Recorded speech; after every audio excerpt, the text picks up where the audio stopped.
Bonjour, dans cette vidéo, nous allons vous présenter l'expérience sur la solubilité et produits de solubilité. Tout ça afin de déterminer une constante d'équilibre appelée KPS.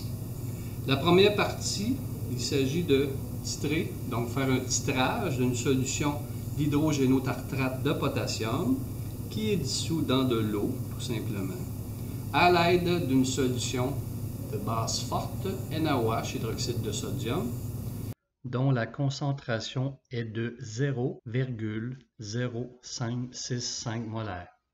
Alors, ce qu'on va faire, on va pipeter un volume précis de 20 ml de la solution d'hydrogénotartrate de potassium dans l'eau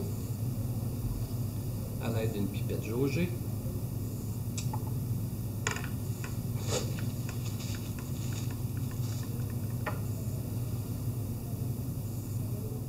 On délivre dans un Erlenmeyer de 125. Idéalement, pour cette expérience, on évite d'ajouter de l'eau pour rincer comme on fait souvent lors de titrage. Cette fois-ci, on va éviter de le faire. Ça peut influencer la quantité qui sera requise de NaOH. On rajoute 2-3 gouttes de phénylphtaléine indicateur.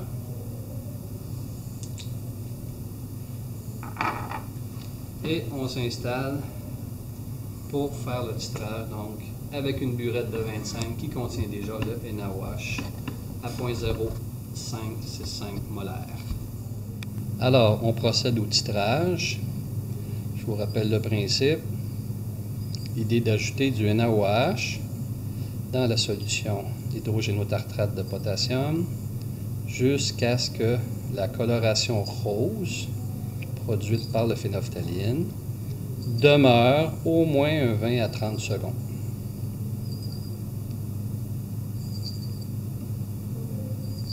Plus je vais approcher du point de virage, je vais ralentir la quantité ajoutée.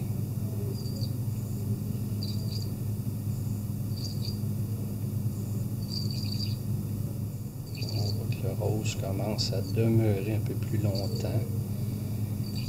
On s'approche lentement mais sûrement du point de virage. Alors, je vais commencer à ralentir l'ajout de NaOH pour être sûr de ne pas passer tout droit. Plus je tourne rapidement, moins qu'il y a de NaOH qui s'ajoute.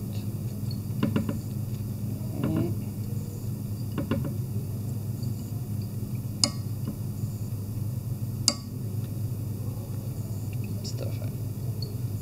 Et voilà. Excellent. Donc, on a un rose très pâle qui devrait demeurer. On prend le volume.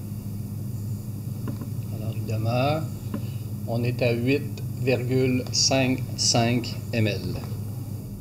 Alors, le deuxième titrage pour la même solution d'hydrogénotartrate de potassium dans l'eau nous donne également 8,55 ml.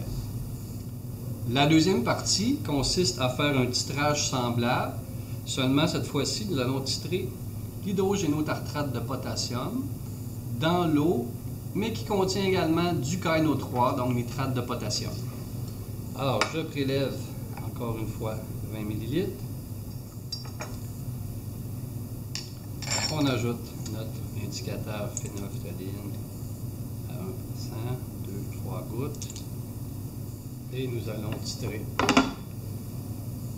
avec la même solution d'hydroxyde de sodium, toujours à 0,0565 molaires. Alors, même principe, on ajoute le NaOH jusqu'à ce qu'une coloration rose persiste un 20 à 30 secondes dans l'Erlen.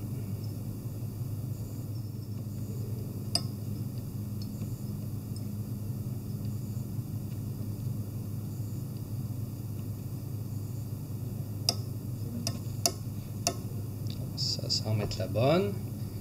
Le rose persiste. persiste pas, mais il demeure quand même quelques secondes. Peut-être une petite goutte supplémentaire. Ça reste quand même 20 à 30 secondes. Ça semble bon maintenant. Et je lis un volume exact de 4,55 ml.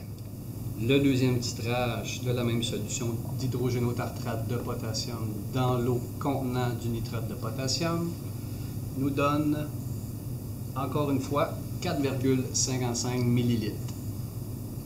Ça complète la partie expérimentale. Vous avez donc les données qu'il faut pour faire la suite des calculs.